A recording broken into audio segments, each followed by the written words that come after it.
आप देख रहे हैं डार्क फाइल्स। तो चलिए बढ़ते हैं आज की इस कहानी की ओर।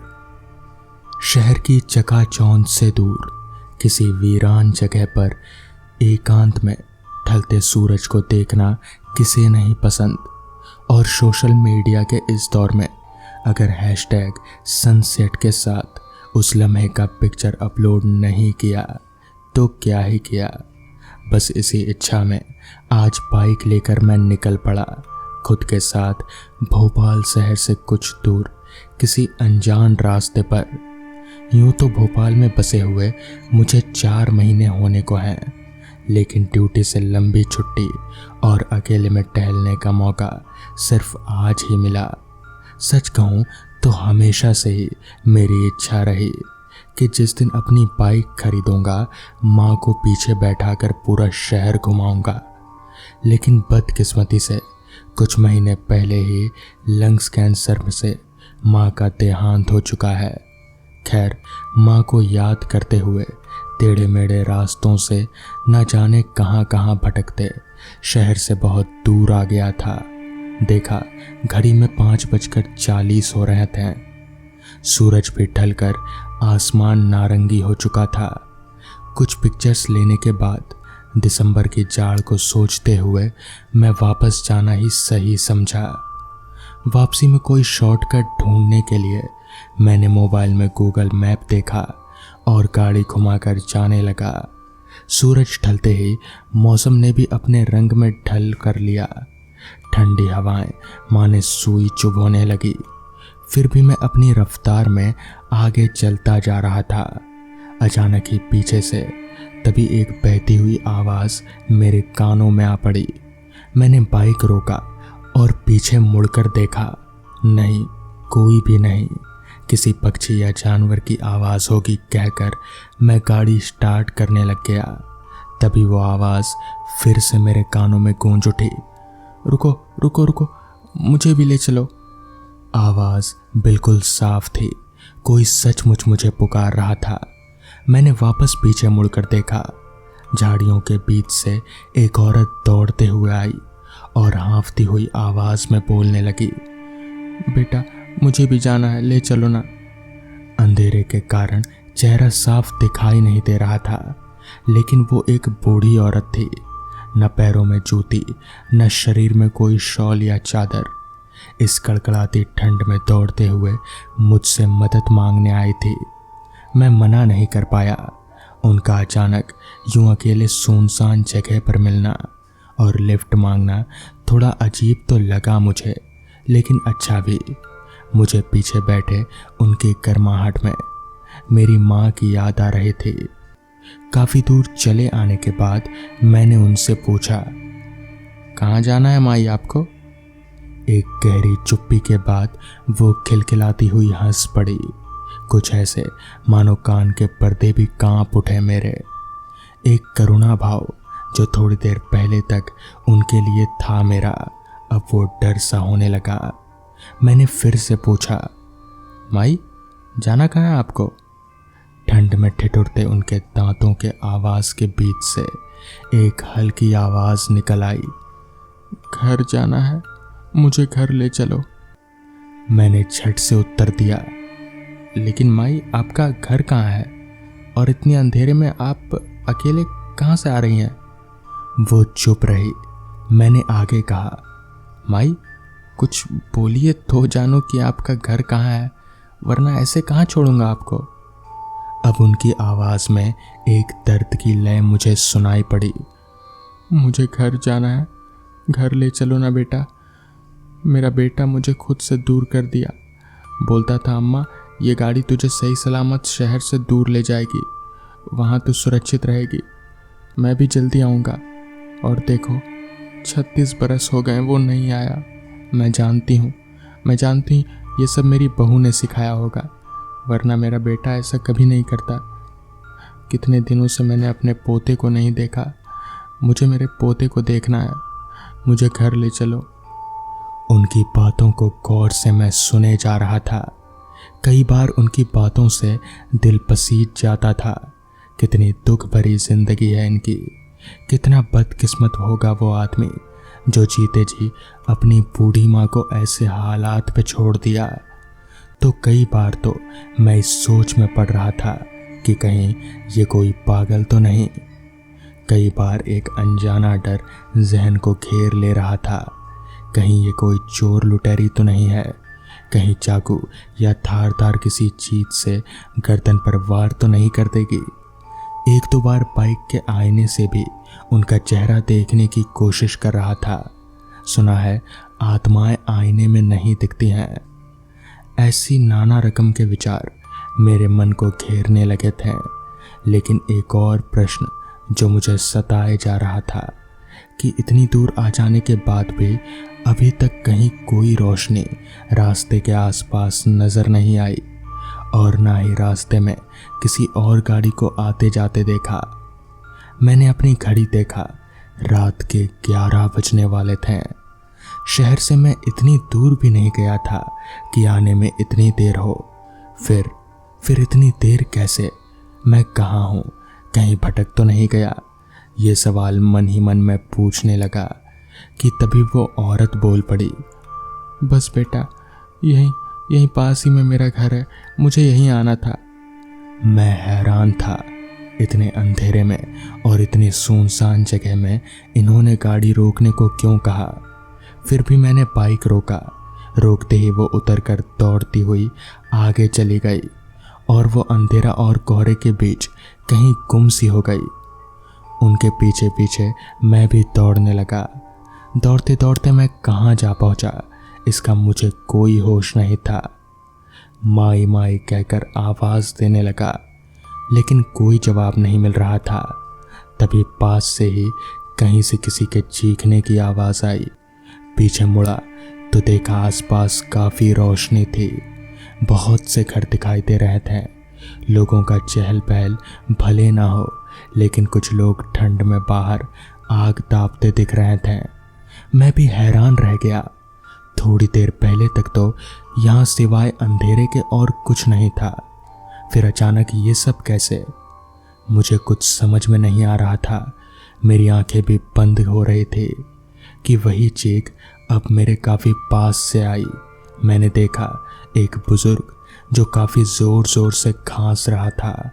उन्हें एक नौजवान लड़का अपने पीठ में लिए रफ्तार से दौड़कर कहीं ले जा रहा था। वहीं से कुछ बच्चे माँ माँ चिल्लाते हुए दौड़ रहे थे। दो व्यक्ति जो लगभग मेरी ही उम्र के होंगे दौड़ते दौड़ते ज़मीन पर गिर पड़े। कुछ महिलाएं चिल्ला रही थी, मेरी आंखें जल रही है, कुछ दिखाई नहीं दे रहा। देखते ही देखते आसपास लोग एक साथ इकट्ठे दौड़ते दिखे। किसी की आंखों में जलन, किसी के गले में जलन, कोई सांस नहीं ले पा रहा था तो कोई खून की उल्टियां कर रहा था। ऐसा दर्दनाक दृश्य देख मेरे हाथ पैर कांपने लगे। ऐसा लग रहा था कि ये लोग किसी महामारी का शिकार हो गए हों। उन्हीं भीड़ों के बीच में से एक नौजवान को देखा जो उसी बूढ़ी माई को गोद में लेकर दौड़ता हुआ मेरी ओर आ रहा था, जिन्हें मैंने थोड़ी देर पहले यहाँ लाया था। वो युवक मेरे पास से गुजरते हुए एक रिक्शे के पास गया जो पहले से ही लोगों से भरा हुआ था। युवक ने माई को उस रिक्शे में बैठाया और रोते बिलखते कहा, अम्मा तू जा, ये गाड़ी तुझे सही सलामत शहर से दूर ले जाएगी, वहाँ तू सुरक्षित रहेगी। मैं भी जल्दी आऊँगा। तेरे बहू और पोते को तो नहीं बचा पाया, लेकिन तुझे कुछ नहीं होने दे सकता, इसलिए अब तू जा इन लोगों के साथ। इतना कहकर वो लड़का खांसते हुए पीछे की ओर दौड़ने लगा। उसके भी मुंह से खून बह रहा था। जानने की उत्सुकता मेरी बढ़ती जा रही थी कि ये क्या हो रहा है, मैं कहाँ हूँ। मेरे पैर पीछे हटने लगे। तभी ज़मीन पर पड़े किसी चीज से टकराकर मैं नीचे गिर पड़ा। देखा खून से लथपथ किसी की लाश पड़ी है। देखते ही देखते आसपास एक के बाद एक लाशों के ढेर लगने लगे। क्या आदमी, क्या औरत, बच्चे बूढ़े सब, यहाँ तक कि कुत्ते गाय जैसे जानवर भी उन्हीं के साथ तड़पते छटपटाते अपनी जान दे रहे थे और मरकर ज़मीन पर गिर रहे थे। उनकी चीखें अब बर्दाश्त नहीं हो रही थी मुझसे, और ना ही उनका ये असहनीय दर्द मुझसे देखा जा रहा था। मैं ज़मीन से उठा और उसी दिशा में भागने लगा जहाँ से वो दौड़ते हुए आ रहे थे। सब कुछ मेरी समझ से बाहर था, फिर भी सबसे गिरते टकराते मैं दौड़े जा रहा था। जहाँ देखो वहाँ दर्द भरी चीखें, बस लाश ही लाश।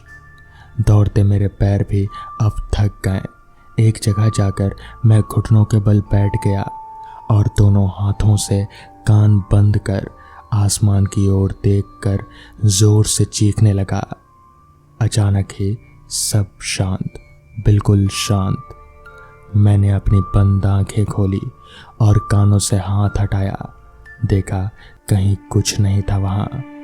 जो सब मैं थोड़ी देर पहले देखा वो कुछ भी नहीं। आसपास अंधेरा था। दूर से कुछ लोग टॉर्च लेकर मेरी ओर आते दिखे। पास आकर वो मेरे चेहरे पर टॉर्च दिखाकर मुझे घूरने लगे। उनमें से एक अधेड़ उम्र का आदमी मुझसे पूछा, कौन है बे तू? ये हमारे पीने का और जुआ खेलने का अड्डा है। यहाँ क्या कर रहा है इतनी रात में? मैंने कांपती आवाज में कहा, मैं कहाँ हूँ? तभी उनमें से एक लड़के ने मेरे पीछे की ओर टॉर्च दिखाया। मैं मुड़ा और देखा बहुत ही बदतर हालत में पड़ा एक कारखाना, और जंग लगे साइन बोर्ड में लिखा था union carbide India limited, Bhopal. मेरे पैरों तले जमीन खिसक गई। आंखों से गिरते आंसू भी साइनेट की तरह जल रहे थे। गले से आवाज निकलना बंद हो चुका था। फिर भी टूटे फूटे आवाज में मैं उन अजनबी शराबियों के आगे गिड़गिड़ाते हुए कहता रहा, मुझे घर जाना है, मुझे घर ले चलो। तो दोस्तों, ये थी आज की पहली कहानी। तो चलिए बढ़ते हैं आज की दूसरी कहानी की ओर। उस रात मैं, अनिल और विकास, हम तीनों अनिल के घर पर थे। कारण अनिल के मम्मी पापा कहीं बाहर जा रखे थे और अनिल को घर पर अकेले डर लगता है। हम तीनों घर पर बैठे बैठे बोर हो रहे थे। एक तो बाहर बारिश, ऊपर से घर की बिजली भी गुल थी। मोमबत्ती की उस धुंधली सी रोशनी में मैंने अनिल को देखते हुए कहा, अनिल, तू इतना डरता क्यों है बे? और तू डरता किससे है, चोर से या भूत से? इस पर अनिल बोला, भूत से। तो मैं बोला, भूत से? कभी देखा भी है भूत, या सिर्फ ऐसे ही डरता है? इस पर अनिल ने अपने चेहरे को मोमबत्ती के पास लाते हुए कहा, देखा है भाई, इसलिए डरता हूं। सुनेगा? सुन। फिर अनिल ने बोलना शुरू किया। बात करीब 3 साल पहले, यानी साल 1999 की है। मेरे मामा के लड़के की शादी थी। बारात जाने के लिए सारी गाड़ियां तैयार थीं, मगर ऐन वक्त पर लड़की वालों की ओर से सुनने को मिला कि लगातार बारिश के कारण नदी का पानी उफान पर होने की वजह से उनके यहाँ कोई पुल टूट गया है। हालांकि दूसरा रास्ता है, मगर उस रास्ते पर कार नहीं आ सकती। ये जानकर जहां आधे लोग निराश थे तो वहीं आधे खुश, ये सोचकर कि अच्छा हुआ पहले पता चल गया, वरना वहां पहुंचकर बारात घुमानी पड़ती। अब लड़की वालों के यहाँ पहुंचने का एकमात्र साधन था ट्रेन। ट्रेन शाम के 5:30 बजे की थी। घड़ी में वक्त देखा तो 5 बज रहे थे। सारे कामों को एक तरफ करके हम 10-15 बाराती रेलवे स्टेशन पहुंचे। बहुत तेज बारिश आने वाली थी, जो कि आसमान के हुलिये से साफ पता चल रहा था।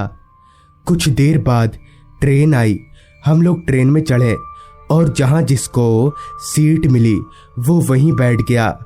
मैं थोड़ा परेशान भी था, क्योंकि पिछली बार जब हम लोग लड़की वालों के यहाँ गए थे तब उन्होंने रात में रुकने की व्यवस्था कुछ खास अच्छी नहीं की थी। खैर, कुछ देर सफर के बाद हम लोग ट्रेन से उतरे। इधर झमाझम बारिश हो रही थी।